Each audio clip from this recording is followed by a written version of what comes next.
Well, here we go again. And as you can see, other than small oil stain here and there, the garage is finally empty.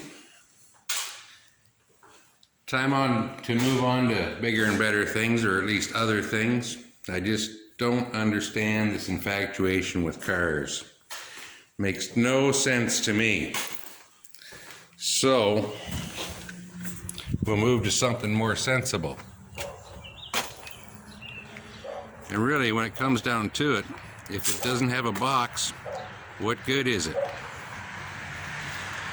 And what this is, I guess we'll start up the front. This is a 69 C10 short box. And starting up the front here, that grill is a 71-72 grill. And the reason I went that route is because the 69 would have a bar down through the center here with your signal lights in it, which I didn't like. So I used the 71-2 grill shell and then put the 69 bumper in it, because the 71-2 would have the signal lights down in the bumper. So we removed all that off the front to clean it up, put the signal lights into the bottom of the headlights, and you can see we've done a little bit of shaving here, taking the marker lights out, door handles, stake pockets, rear markers, smooth the tailgate,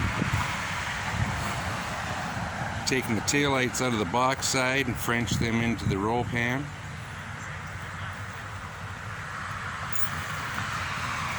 And this thing has 373s in the back, and the tires that you see on it there are just junk tires. The ones that were on it last year broke a belt late in the fall. And I do have some new ones on the way. These are just kind of to fill the gap, and those are a 55 series tire, and this normally runs a 40 series tire. So it really screws up my gearing. If I was going to run that tire all the time, I should be running like a 411 gear or something like that. But anyway, this thing's on Ride Tech here, Ride. And when I bought this truck, it was about 6-7 years ago, I guess, I really bought it for what had already been done to it. Maybe we'll move to the other side and get out of the sun, see it a little better. But anyway, it had those rims on it. It had the air ride suspension on it, and it had four-wheel disc brake conversion on it. Now the rest of the truck, I knew it had actually been done, but I knew it was. It had some surprises in it. Now, not the kind of surprises like when you were 17 and your girlfriend told you she was 3 weeks late, but it still had a lot of stuff covered up. And the main thing was the cab, and like always, they need rockers and cab corners. But this one, they had actually welded cab corners over cab corners, filled the rockers full of foam, pop riveted galvanized into the floor, and then ground the tips of the rivets off and put enough undercoating on it so you couldn't see them. That's okay. I was aware of that when I bought the truck, and I really bought it for those three pieces that I mentioned. So we'll take a quick look inside here.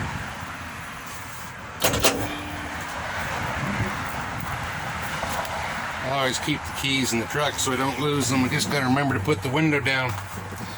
But anyway, inside, those are actually Ford Explorer seats. The door panels, I made those.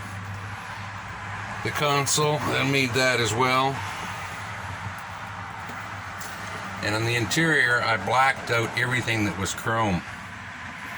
So stuff like this, the AC vents, and I guess I forgot to mention, I found a new cab for this thing.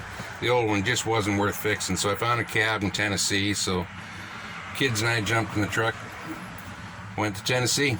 What else would you do? So anyway, I blacked out everything in here that was chrome.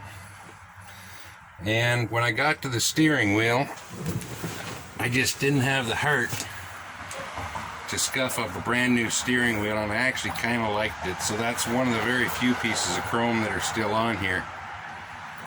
It has a Dakota Digital dash. Got all the fun toys. So anyway, I've got a few little things that we're going to do to this. Just wanted to give you a quick peek. So until next time, catch you later.